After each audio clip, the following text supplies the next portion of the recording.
할렐루야. 오늘 저희들 역대하 20장 1절에서 19절의 말씀을 가지고 준비된 신앙의 힘이라고 이러한 제목을 가지고 오늘 함께 은혜를 나누겠습니다. 오늘 우리가 그 이솝우화에 참 이솝우화라는 그 책이 애들이 읽는 책이지만 정말 뭐 많은 분들이겠지만 나이가 들어가면서 그 안에 나오는 이야기 하나하나가 참 그 깊은 의미를 가지고 있습니다. 우리가 그 이솝우화 중에 그 개미와 배짱이에 관한 내용이 있지 않습니까? 뭐 열심히 정말 놀기도 좋고 일하기도 좋은 그런 날에 열심히 준비를 합니다. 땀을 흘려서 오늘 먹고 누릴 것보다 더 많은 것을 준비하기 위해서 애를 쓰죠. 옆에서 배짱이가 뭐 그렇게 살아? 라고 얘기를 하지만 결국 겨울이 됐을 때 준비한 개미와 그렇지 않은 배짱이는 큰 차이가 나는 삶을 살게 된다. 뭐 이솝우화의 얘기입니다. 우리 때는 뭐 당연히 누구처럼 살아야 됩니까? 라고 얘기하면 개미처럼 살아야 됩니다. 라고 얘기를 했는데 요즘에는 배짱이가 최고예요. 뭐 이런 얘기도 그걸 재미라고 가르친다라는 게 저는 조금 애매한. 그게 좀 이제까지 오랫동안 개미가 옳은 삶을 삽니다라는 얘기에서 좀 다른 이야기를 하고 싶어서 했을 수도 있겠다는 생각은 드는데 100번 얘기해도 배짱이처럼 살면 안 되죠. 배짱이 아버지가 뭐 엄청 부자라면 상관이 없겠지만 네? 배짱이 아버지가 정말 가진 것이 어마어마하게 많아서 일하지 않더라도 뭐 여름에도 놀고 가을에도 놀고 겨울에도 놀고 뭐 그럴 수 있다면 무슨 문제가 있겠어요.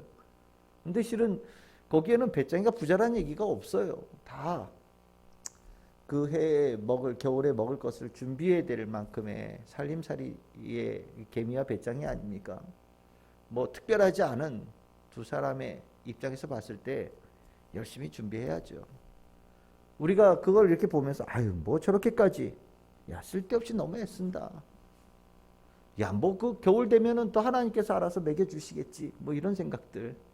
아유 그때 돼가지고 기도하면 뭐 하나님께서 또 안 도와주시겠어. 뭐 이런 생각들. 뭐 여러 생각들을 우리는 할지도 모르겠습니다. 근데 역대기에서 가르치는 굉장히 중요한 그 주제 중에 하나가 뭐냐면 미리 준비해야 된다라는 거예요. 여러분들 성전 지을 때 다윗이 얼마나 열심히 준비했습니까? 정말 다윗이 성전을 짓고도 남을 만큼 준비를 한 거예요. 열심히 준비한 그것을 가지고 나중에 솔로몬이 성전을 지은 거 아니겠습니까? 이 역대기에서는 그 준비하는 거, 아직 성전을 지을 때가 되지 않았지만 그 성전을 짓기 위해서 평상시에 준비하는 거, 이 준비에 대한 부분을 굉장히 강조를 해요. 이 준비에 관한 것이 성전만 짓는 것에 강조를 하느냐? 아니요. 신앙생활도 평상시에 열심히 갈고 닦고 깊이를 더해가는 준비를 해야 된다는 것을 역대기에서는 아주 열심히 강조를 합니다.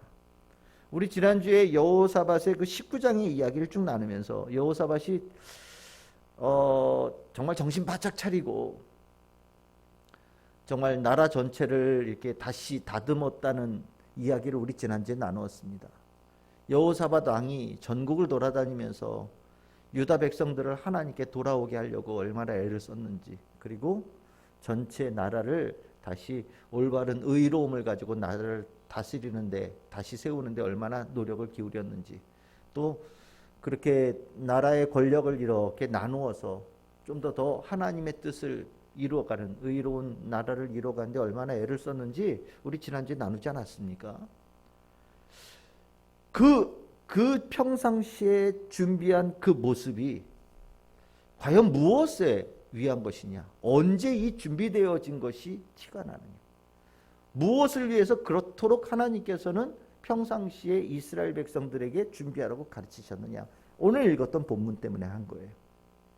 지금 우리가 신앙생활을 하면서 오늘 내 마음에 감사함, 뭐 평안함, 기쁨, 뭐 이런 거 위해서도 실은 우린 신앙생활을 참 해야 될 중요한 이유가 있겠지만 정말 우리의 신앙의 중요한 목표 중에 하나는 환난과 핍박 가운데서도 신앙생활을 잘 이겨낼 수 있는 정도가 되기 위해서 우리가 늘 언제나 갈고 닦아야 되는 겁니다. 또 때에 따라서는 우리들의 삶에 어려운 일이 올 때에도 이겨낼 수 있을 만큼의 신앙을 우리가 갖기 위해서 평상시에 열심히 갖고 닦아야 되는 거예요. 나라가 어렵고 전체 사회가 어려워질 때 교회가 든든하게 딱 중심을 잡기 위해서 교회는 평상시에 우리가 하나님의 말씀으로 잘 무장되어져 가는 그 과정을 열심히 수행해 가야 되는 겁니다. 만약에 이것을 평상시에 준비해 놓지 않으면 막상 내 인생에 좀 어려움이 오거나 또 환난과 핍박이 올 때 무엇을 해야 될지를 정작 당황해하면서 그것을 이겨낼 수 없는 모습이라는 것을 우리는 알게 되어집니다. 그러면 이미 늦은 거예요. 여호사밧이 전국을 돌아다니면서 하나님 말씀으로 막 유다 백성들을 하나님께 돌아오게 하고 막 전국을 다 뒤집어 가지고 막 제사장들 다시 세우고 막 이럴 때 아마 유다 백성들 중에 많은 백성들이 아유 참 어지간히 유난 떤다 뭐 이런 얘기했을지도 모르겠어요. 그런데 그 가치가 오늘 읽었던 이 본문에서 탁 티가 나면서 아유 우리가 평상시에 이렇게 신앙생활을 잘 닦아놓은 것이 정말 귀한 거였구나 라는 것을 깨닫게 되어지는 계기를 맞게 되어지는 겁니다. 오늘 20장에 보시면 1절에 이렇게 나오죠. 모압 자손과 암몬 자손들이 마온 사람들과 함께 와서 여호사밧을 치고자 한다 이렇게 얘기합니다.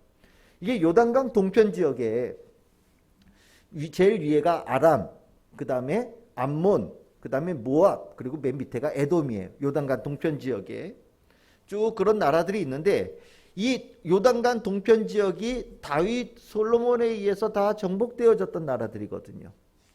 그런데 이 남유다와 북이스라엘로 갈라지고 국력이 쇠약해지면서 요단강 동편 지역에 있던 나라들이 전부 다 다시 한번 세력들을 잡기 시작했던 것 같아요. 그런데 이 나라들이 한 나라가 아니라 요단강 동편 지역에 있는 전체 지역의 거의 대부분들이 연합을 해가지고 남유다를 공격해오는 이야기가 나오는 거예요. 이건 단순한 전쟁이 아닙니다. 아주 심각한 거예요. 오늘 여기 성경에는 이 2절에 보시면 바다 저쪽 아람에서 왕을 치러 오는데 하사손 다말 곧 엔게디에 있다 이렇게 얘기하지 않습니까? 이 얘기는 실은 역대기만 나오는 얘기예요. 오늘 나오는 얘기는 역대기만 나오는 얘기인데 이 바다라고 할 때 보통 사해바다를 얘기합니다. 사해바다 엔게디도 사해 쪽에 있거든요. 그래서 학자들은 이 얘기를 아람 대신에 에돔이라는 단어로 바꿔 읽는 것이 좀 더 올바른 읽기가 아니냐라고 얘기할 정도입니다. 그러니까 한마디로 얘기하면 요단강 동편 지역 전체가 연합을 해서 공격해 왔다. 아 이거 심각한 거죠. 그건 왜 공격해 왔을까요? 잘 생각해 보면 여호사밧이 북이스라엘에 올라가서 아합이랑 연합을 해가지고 아람이랑 싸우지 않았습니까? 근데 결과가 어땠습니까? 졌어요. 왕이 출전하는 전쟁이었으니 아마 대단한 군사력을 이끌고 올라갔을 거예요. 근데 그 군사력이 정말 많이 병력이 줄어들고 대패했으니 정말 힘이 굉장히 약해진 것으로 보여진 겁니다. 그러니까 그동안 억눌려 있던 요단강 동편 지역에 있던 나라들이 연합을 해가지고 남유다에 쳐들어온 거예요. 그러니까 이건 단순하게 그냥 공격해 왔나 보다라고 볼 수 없는 아주 심각한 위기에 들어간 거예요. 막아낼 방법이 없어요. 이건 스스로 여호사밧이 뒤쪽에 스스로 얘기를 합니다. 12절에 보십시오. 우리를 치러 오는 이 큰 무리를 우리가 대적할 능력이 없고 어떻게 할 줄도 알지 못하였고 오직 주만 바라봅니다 라고 얘기하고 있어요. 요단강 동편 지역에서 남유다가 힘이 턱없이 이제 약해졌다는 걸 알고 쳐들어오는 거니까 방법이 없는 겁니다. 군사력으로 당해낼 수가 없고 외교력으로도 당해낼 방법이 없어요. 정말 이 큰 위기죠. 근데 이 큰 위기에서 여러분들 이 평상시에 갈고 닦았던 이 신앙이 빛을 발할 거라. 이건 정말 기적과 같은 일이 벌어진 거라고 생각하시면 됩니다. 우리가 신앙생활할 때 하나님을 선택한다라고 얘기하는 거예요. 이게 그렇게 쉬운 게 아니라는 거 여러분들 잘 알고 계시죠. 하나님을 선택한다라고 하는 것을 당연히 하나님을 선택할 수밖에 없는 상황에 대해서 하나님 선택하는 거에 대해서는 이렇게 강조하지 않을 거예요. 근데 우리가 잘 이성적으로 생각해보고 우리가 평상시에 살아가는 스타일로 본다면 도저히 지금 하나님 앞에 가서 예배드리고 기도할 수 있는 여건이 될 수가 없어. 그런데 평상시에 신앙에 대한 힘을 갈고 닦은 사람은 그 어려운 것을 해낸다라는 겁니다. 그리고 그 어려운 선택을 해낼 때 하나님께서는 그 어려운 선택을 한 자에게 자신의 능력을 기꺼이 베풀어 주시기를 허락하신다라는 거예요. 여러분들, 하나님을 선택한다라는 것이 다른 사람들에게는 불가능한 일에 가까운 거예요. 평상시에 신앙의 힘을 기르지 않은 사람은요, 막상 그때가 되어지고 나면 하나님을 선택하는 것이 정말 불가능해요. 여러분들, 가장 몸이 아플 때, 내가 정말 온몸이 아프고 정말 내가 어떻게 내 건강을 내가 어떻게 만질 방법이 없을 때 여러분들 어떻게 하시겠습니까? 그때 하나님을 선택한다? 정말 특별한 선택이에요. 우리가 생각할 때 내 몸을 고쳐주시고 나를 돌봐주시고 나를 제일 사랑하시는 분이 하나님이라는 것을 확실하게 내가 안다면 실은 등에 엎혀서라도 교회 오죠. 여러분들, 예수님 앞에 왔던 그 들려서 온 그 환자 있었잖아요. 예수님께서 친구들이 막 지붕 뚫어가지고 내려가지고 예수님께서 고쳐주셔서 걸어나간 사람이 있잖아요. 바로 그거예요. 하나님을 신뢰한다라는 게 바로 그거예요. 근데 우리는 어떻습니까? 아프면 오늘 그냥 쉬죠. 아프면 오늘은 교회 가는 것보다 예를 들어서 저 병원 가서 입원하는 게 더 확실한 방법이라고 생각할 수도 있어요. 여러분들, 전쟁이 지금 군대가 연합군이 연합해서 쳐들어오고 있어요. 여러분들 같으면 뭐 하실 것 같습니까? 한시라도 빨리 모이게 해서 1시간이라도 더 군사훈련을 시켜서 1시라도 더 빨리 유리한 지역에 가서 배치해가지고 전쟁할 준비를 해야 되겠다라고 생각하지 않겠습니까? 그런데 성경에서는 그 방법보다 먼저 해야 될 가장 중요한 것은 하나님 앞에 간구하는 것이 먼저 되어져야 된다. 참 어려운 일이지만 그 일을 해낼 때, 그 선택을 해낼 때 하나님의 크신 능력을 경험하는 귀한 계기가 될 거다라고 우리에게 가르쳐주고 있는 거예요. 정말 여호사밧이 그렇게 노력한 게 빛이 났습니다. 여러분들, 3절 4절 보십시오. 여호사밧이 두려워하여 여호와께 낯을 향하여 간구하고 온 유다 백성에 금식하라고 공포하며 유다 사람이 여호와께 도우심을 구하려 하여 유다 모든 성읍에서 모여와서 하나님 여호와께 간구하였더라. 여러분들, 하나같이 하나의 모습으로 하나님 앞에 나와서 금식하고 간구하는 것에 이탈되어진 사람이 없이 다 나와서 할 수 있었다라는 것은 여호사밧이 온 유다 백성들을 하나님께 돌아오게 하려고 애썼던 그 노력이 있었기 때문에 가능한 거죠. 그리고 그것의 결실을 본 거예요. 기도하러 모였어요. 그 기도의 내용이 무엇이냐? 여러분들 5절에서부터 12절까지 이렇게 쭉 17절 13절 이렇게 쭉 내려오시는데 보면 내용이 이렇습니다. 평상시에 이들의 가지고 있는 신앙이 얼마나 진실한 신앙이었는지가 5절에서부터 12절까지 나와요. 여긴 여호사밧의 기도라고 나오지만 이 기도는요, 유다 백성 전체의 기도와 똑같은 거예요. 우리가 평상시에 신앙의 힘을 길러야 되는데 평상시에 어떻게 하는 것이 신앙의 힘을 기르는 것인가? 우리가 평상시에 신앙의 힘을 기르는 것은요, 하나님께서 하신 그 일을 내 심령 속에, 내 머릿속에, 내 마음속에 완전하게 새기는 거를 얘기합니다. 우리가 신앙생활하면서 내 열심을 가지고 신앙생활하고 내가 기도 열심히 하는 것으로 신앙생활하고 내가 하나님 앞에 가서 바라고 뭐 이런 걸 가지고 신앙생활 열심히 한다고 생각하는 경우들이 있어요. 근데 실은 그 얘기는 엄밀하게 얘기하면 정답은 아닙니다. 우리가 평상시에 신앙생활을 열심히 한다는 것은 하나님 그분을 내 심령에 모셔드리는 거예요. 예수님 그분을 내가 더 깊이 알아가는 겁니다. 그리고 아는 것뿐만 아니라 하나님과 예수님과 성령께서 하시는 그 일에서 진실되어짐, 확실함, 그리고 영원 불변하게 움직이시는 원칙들을 내가 그렇습니다 하나님, 그것이 하나님의 스타일입니다라고 내가 받아들이고 그 하나님의 일하시는 그것에 대해서 온전하게 신뢰를 갖게 되어지는 것이 평상시에 신앙의 힘을 기르는 모습 드려야 되는 거예요. 우리가 성경 왜 읽습니까? 아, 내가 오늘 정말 기분이 좀 우울했는데 기뻐하라. 아, 이거 좋은데. 즐거워하라. 아, 좋은데. 실은 이렇게 성경을 읽으면 이 성경은요, 절반도 안 읽은 거예요.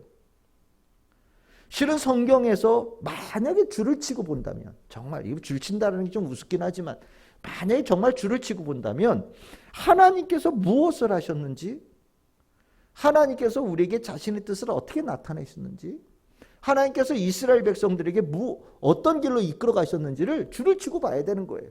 왜요? 이스라엘 백성들에게 한 그 일이 곧 나에게 일어날 그 일이기 때문입니다. 이스라엘 백성들에게 말씀하신 그 말씀이 곧 나에게 똑같이 하실 말씀이기 때문에 그래요. 야곱에게는 그렇게 얘기했고 나한테는 다르게 얘기하고, 요셉에게는 그렇게 했고 나에게는 다르게 얘기하고, 아브라함에게는 그렇게 얘기했고 나에게는 다르게 얘기하고. 아니에요. 하나님께서는 아브라함에게 얘기하셨던 것처럼 나한테 똑같이 말씀하셔요. 하나님은 야곱에게 말씀하셨던 것처럼 똑같이 나에게 말씀하셔요.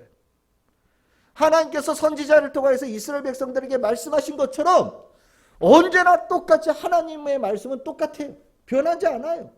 그 내용이 확고해요. 왜? 진리니까요. 그래서 우리는 성경을 평상시에 이렇게 읽어가면서 하나님이 어떤 분이시고 무엇을 원하신지를 이렇게 읽으면서 그것을, 맞아, 하나님은 이런 분이시야. 그래, 하나님은 간구하는 자의 기도를 들으시는 분이라고, 부르시는 분이야. 그냥 줄치고 내가 하나님은 간구함에 들으시는 분이야 라는 것을 내 심령에 새기는 작업을 하는 거예요. 이런 작업을 해갈 때 언제 빛이 나느냐? 위기의 상황 속에서 하나님을 신뢰하면서 하나님 앞에 나아갈 수 있는 신앙이 갖게 되어지는 거예요. 우리가 신앙생활이 하나님 중심의 신앙도 있고요, 우리 성도 중심의 신앙을 갖는 경우가 있어요.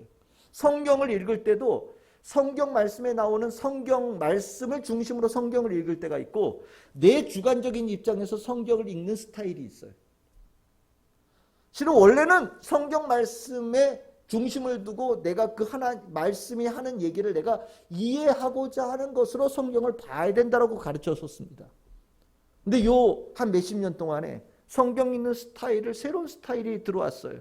그러면서 독자, 읽는 사람의 입장에서 성경을 어떻게 이해했느냐가 의미가 있다라는 하나의 그 이론이 퍼지기 시작했습니다.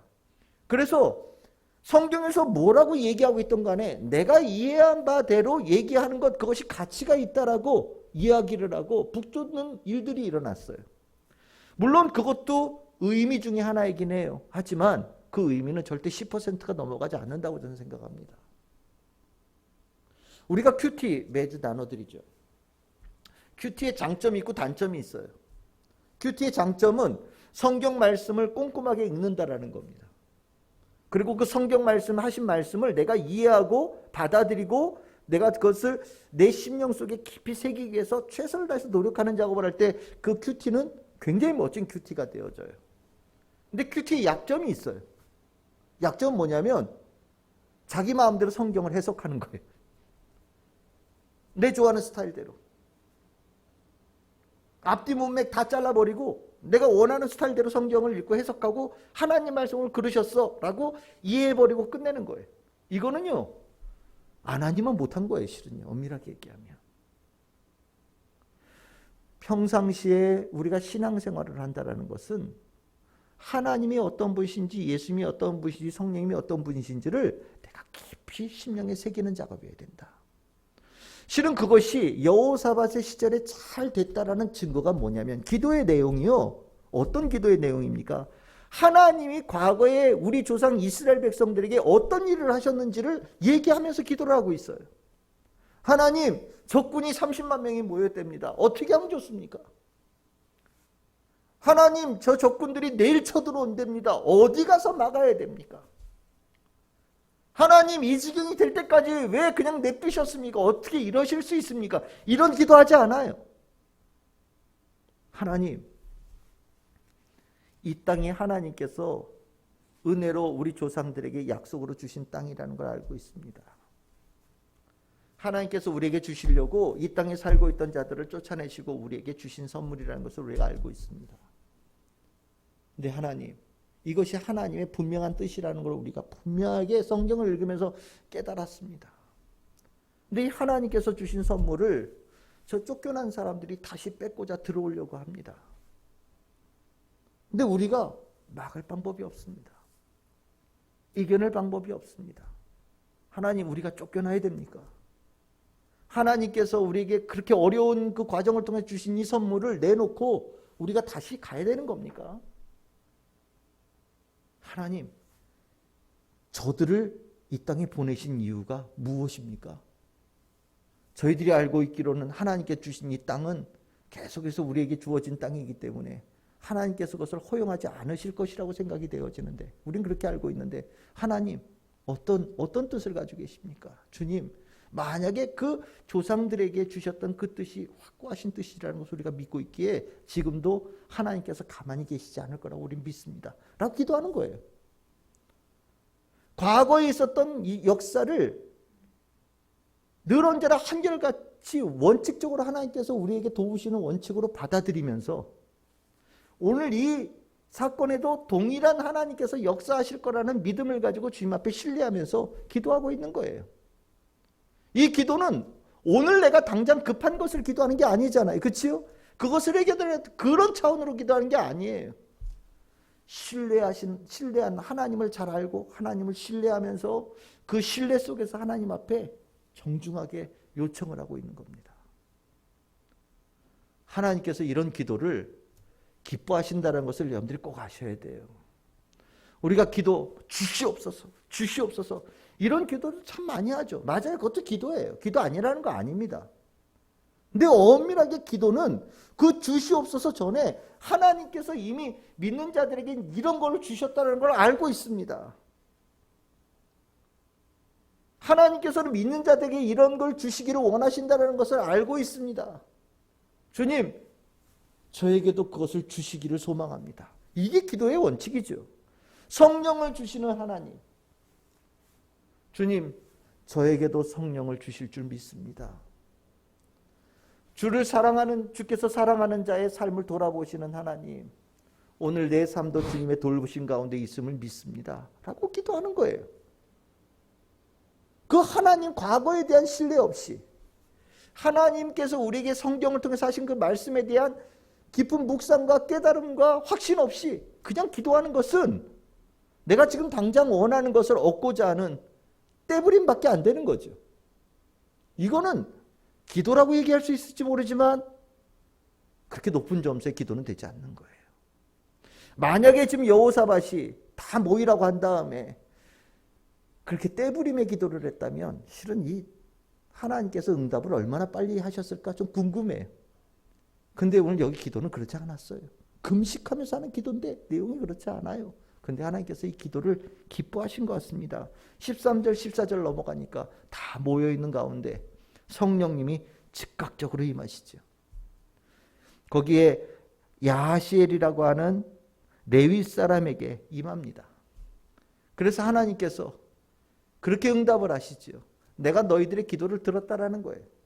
너희들이 나에 대해서 확고한 믿음을 가지고 있구나. 잘 알고 있구나. 그래, 너희들이 그 믿음을 가지고 나한테 기도했으니 이제 너희들의 문제는 내 문제다라고 얘기합니다. 이제 이 전쟁은 너희들의 손을 떠난 전쟁이다라고 얘기하는 거예요. 이제 내가 이 전쟁을 내가 맡겠다라고 얘기하십니다. 과거에도 이스라엘 백성들이 가나안 땅 들어갈 때 이스라엘 백성들이 직접 자기네들이 전쟁했습니까? 아니지요. 여리고성 돌 때 기억나시지 않습니까? 이스라엘 백성들은 성을 돌았어요. 여리고성을 무너뜨린 건 하나님께서 하신 거예요. 바로 그겁니다.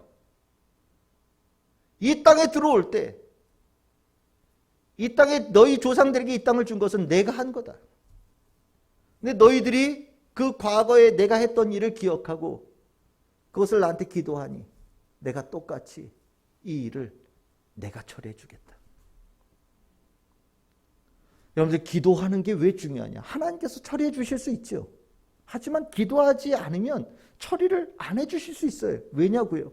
기도 안 했는데도 처리가 되면 이걸 우연이나 재수나 아니면 내 능력이라고 착각하는 경우들이 있단 말이죠. 근데 진실한 기도를 했을 때 거기에 응답은요, 어떤 역사가 일어나겠습니까? 하나님을 더 사랑하고 하나님을 더 신뢰하고 또 하나의 깊은 신앙의 틀을 만들어가는 계기가 된단 말이죠.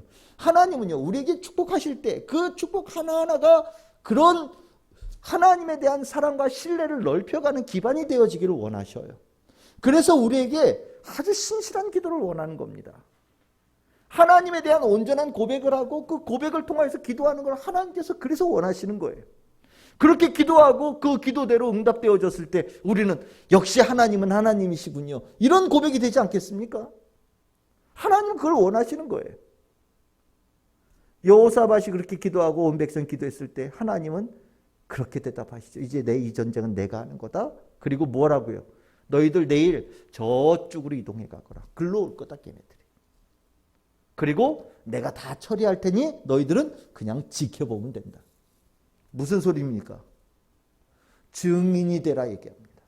너희들이 이 전쟁에서 얻어가야 될 전리품은 내가 힘이 많이 세졌어 라는 어떤 자신에 대한 자부심 이런 거 아니라 하나님께서 그 일을 하셨다라는 것을 내가 내 눈으로 직접 목격하고 살아있는 하나님의 역사하심을 내가 체험하는 증인이 되어지는 것이 이 전쟁을 통해서 이스라엘 백성들에게 원하시는 하나님의 뜻이라는 거죠. 이스라엘 백성들은 이 하나님께서 야하실에게 주신 이 응답을 기쁨으로 받아들였어요. 왜요? 그렇게 진실된 기도에 하나님께서 그 진실되어진 응답이 딱 맞아떨어지는 기도가 왔기 때문에 더 이상 진짜냐 가짜냐 정말 그래도 되냐 물을 필요가 없는 거예요. 진실한 하나님에 대한 진실한 신앙 속에 기도했고, 하나님은 과거에 있었던 그 일과 똑같은 역사하심의 동일한 연장 속에 있는 그 일을 오늘도 재현하신다고 말씀하셨기 때문에 과거에 했었던 그 일이 오늘도 일어날 그 일이 되어지고 이미 그 일은 성취되어진 것이나 다름없기 때문에 하나님의 응답이 있었을 때 거기에 의심하는 자가 한 명도 없어요. 어떻게 한다고 얘기합니까? 경배하고 찬양합니다. 이미 이긴 거예요. 이미 이긴 거예요. 이미 승리한 거예요. 어떤 자에게 주어졌습니까? 진실한 기도한 사람에게. 평상시에 신앙을 준비했던 사람들이 인생의 위기, 국가의 위기 상황 속에서 그 어려운 선택을 해냈을 때 하나님께서는 그들이 가지고 있는 신앙의 힘이, 가치가, 빛이 얼마나 귀한 것인지를 체험하도록 만드셨고, 하나님께서는 과거, 현재, 미래가 동일한 역사하심 속에 그런 하나님의 백성들을 구원하시는 것을 분명하게 약속하셨다. 여러분들 어떠십니까? 과거의 구약 성경에 나와 있는 이야기가 여러분들의 이야기라고 들려지십니까? 내가 출애굽기를 읽으면서 홍해를 건너가는 이야기를 읽으면서 내 삶의 홍해를 건너온 것이 동일한 역사였다는 것을 여러분들 이렇게 매칭을 시키십니까? 수천 년 전에 누군가에게 하셨던 그 말씀이 동일하게 오늘 나에게 하시는 말씀으로 여러분들 받아들여지십니까? 죽은 자를 살리신 예수 그리스도의 그 역사가 내 삶에 동일하게 역사한다라는 확신을 가지고 계십니까? 2000년 전 십자가에 달려서 예수님께서 이루신 그 일이 곧 오늘 나를 위하여서 하신 일이라는 확신을 가지고 계십니까? 이 확신이 신앙이에요. 이게 신앙이에요. 이 신앙이 평상시에는 별로 가치가 안 보일지도 몰라요. 하지만 위기 상황 속에서, 어려운 일 상황 속에서 완전히 여러분들이 하나님과 예수님과 성령님에 대한 그 신뢰는 빛이 납니다. 그리고 여러분들이 알았던 그 하나님이, 여러분들이 믿고 있는 그 예수님이, 그렇게 역사하셨던 성령님이 여러분들 가운데 똑같이 역사하시는 은혜가 베풀어지는 거예요. 역대기는 계속해서 참 어려운 사람들이 읽고 있는 책이라고 늘 말씀드리고 있잖아요. 가장 역사적으로 어려울 때 암울한 시절에 역대기라는 책을 쓰면서 설교하면서 이 레위인들 제사장들은요, 가장 어려울 때 이때가 신앙을 준비해야 될 때 가장 중요한 때라고 가르치고 있고요. 이 신앙을, 하나님에 대한 신뢰를 확실하게 갖게 되어질 때 반드시 승리한다라고 얘기합니다. 저는 우리의 신앙을 어떤 신앙이 됐으면 좋겠냐? 어려울 때 정말 빛이 나는, 어떤 일이 있어도 끝까지 쭉 뚫고 나아갈 수 있는, 제가 늘 얘기하듯이 완주할 수 있는, 우리가 죽을 때까지 예수님의 제자로, 하나님의 자녀로 이 땅의 삶을 완주할 수 있는 성도들이 되기를 저는 간절히 원합니다. 우리가 주일날 말씀 나누었듯이 그 말씀이 저의 실은 모토예요. 저는 그래서 여러분들에게 하나님, 예수님, 성령님에 대한 이야기를 계속하는 겁니다. 여러분들이 기도를 어떤 말로 기도하면 응답받고, 어떤 말로 하면 대단한 능력이 있고, 여러분들이 가지고 있는 기쁨을 어떻게 표현하느냐. 실은 이거보다 더 중요한 건 하나님을 아느냐에 관한 문제예요. 예수님을 아느냐에 관한 문제예요. 요즘에 실은 우리가 신앙생활을 하면서 지식들도 많이 늘어나고 학교도 많이 다녀서 다들 똑똑합니다. 근데 참 아쉽게도 하나님에 대한 지식, 예수님에 대한 지식, 성령님에 대한 지식, 깨달음은 더 천박해지고 있어요. 몰라요. 그리고 자기 믿는데요. 도대체 뭘 믿는지는 모르겠어요. 성경 한 번도 안 펴보고, 성경 안에 있는 내용이 무엇인지도 모르면서 자기는 믿는데요. 무엇을요? 마치 그런 것 같아요. 난 당신을 사랑해요. 그 사람 모르면서 사랑한다고 얘기하는 것과 똑같은 겁니다. 나와 결혼해 주세요. 난 당신을 사랑합니다. 그 사람에 대해서 아무것도 모르면서. 거짓말이죠. 그 사랑이 얼마나 가겠어요? 내일 아침 바뀔 수도 있는 사랑이잖아요. 하나님에 대한 사랑도 똑같아요. 우리 신앙도 똑같은 겁니다. 어떻습니까? 오늘 이 가장 어려운 때에 하나님을 선택한 이스라엘 백성의 모습, 여러분들의 모습이 되기를 원하십니까? 그런 선택할 수 있는 힘이 우리 가운데 있기를 바라고, 특별히 우리 참 즐거운 게 성도들은 다 그런 성도들 되어질 수 있기를 주님의 이름으로 축원합니다.